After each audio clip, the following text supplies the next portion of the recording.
আসসালামু আলাইকুম গাইস। আমার এক বান্ধবী আমাকে অনেক খাতির আমার সাথে, হিন্দু মেয়েটা।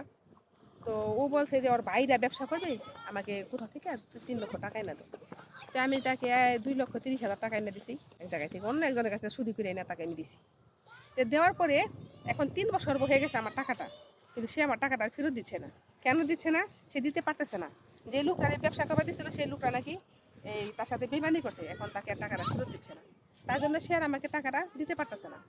কিন্তু দেখেন এখন আমার বান্ধবী কান্দে একদিক দিয়া যে আমার কাছে সে টাকাটা নিচ্ছে, সে ফেরত দিতে পারতেছে না।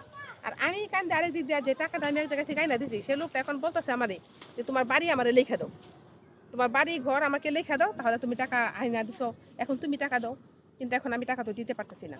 তো দেখেন, কেউ কারোর জন্য রিক্স হইয়া কারো কোথাও শুই কইরা কারোর জন্য কেউ টাকাই না কাউরে দিবেন না, তাহলে কিন্তু আমার মতো বিপদে পড়বেন। আমি কিন্তু পুরাই বিপদে আছি। তবে হ্যাঁ, আমার বান্ধবী টাকা দিয়ে দিবে, কিন্তু শুধু ওই বান্ধবীটাকে বলছে যে আসল টাকাটা দিয়ে দিব, তুমি তাকে দিয়ে দাও। কিন্তু সে আসল টাকাটা তো সে নিবে না।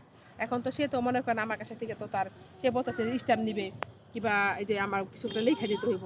সে রাখা এখন আমার কাছ থেকে যে 2,30,000 দিছি, 2,30,000 টাকা সে নিবে না। তো মনে করেন এটা সুদের টাকা না, সুদ তো মনে করেন ব্যাংকের সুদ হিসাবে কিন্তু সে দিছে। সে টাকাটা ব্যাংকে রাখলেও কিন্তু মাসে তার মনে করেন 2,500, 1,500, 2,500, 3,000 টাকার মতো আসতো ব্যাংকে থেকেও। তো সেই টাকাটাও সে দিতে পারতেছে না।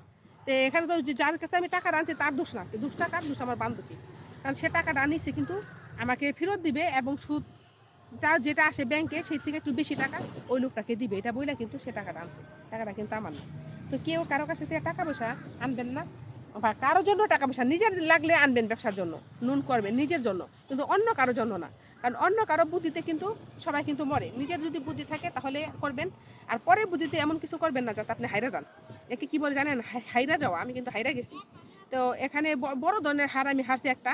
আর একটা হার আমি হারছি আমার এক বন্ধু, আমার বাড়িতে বন্ধু না, একদিন আর কি মনে করেন ফেসবুক ফ্রেন্ড। হঠাৎ করে বড় ধরনের সে একজন সরকারি কর্মকর্তা, যে আমার সাথে পরিচয় হয়েছে, তার সাথে তার 2-3টা ছেলে মেয়ে আছে। টুকলা পা তোমার বাড়িতে আসবে। আমার বাড়িতে আসবেন, কেন আসবেন? তোমার হাতে রান্না খাইতে আসবেন। তো রান্না খাইতে আসবেন, কি রান্না? কয় তুমি মুরগির মাংস, হাঁসের মাংস রান্না করবা, আর হয়েছে পোলাও রান্না করবা, ভাত রান্না করবা, ভর্তা বানাইবে। আমি চিংড়ি মাছও রান্না করছি তার জন্য একটা বেশি। তো সব কিছু রান্না ঠান্না করছি। তো সে আমার বাসায় কিনে আসছে 2 কেজি মিষ্টি নিয়ে আসছে, ছানার মিষ্টি। আইসা খাইয়া ঠাইয়া সে টুকলু বোন জায়গা, আমার বোনে আসছে, সে আসছে আইসা খাইয়া ঠাইয়া সে চলে গেছে। চলে গেছে গা, সে তারপরে গেছে গা, ভালো কথা। তো তার 3 দিন পরে আবার ফোন দিছে, সে আমার বাড়িতে কি আনছে, 2 কেজি মিষ্টি আনছে। তো 2 কেজি মিষ্টির দাম কত? 1,200 টাকা। তা আমি কিন্তু তার জন্য যে রান্নাটা করছি, তা সেখানে কিন্তু 5,000 টাকা আমার অলরেডি খরচ গেছে গা। কারণ বাজার কিন্তু অনেক দাম, মিষ্টি কিন্তু দাম না। তো সে আমাকে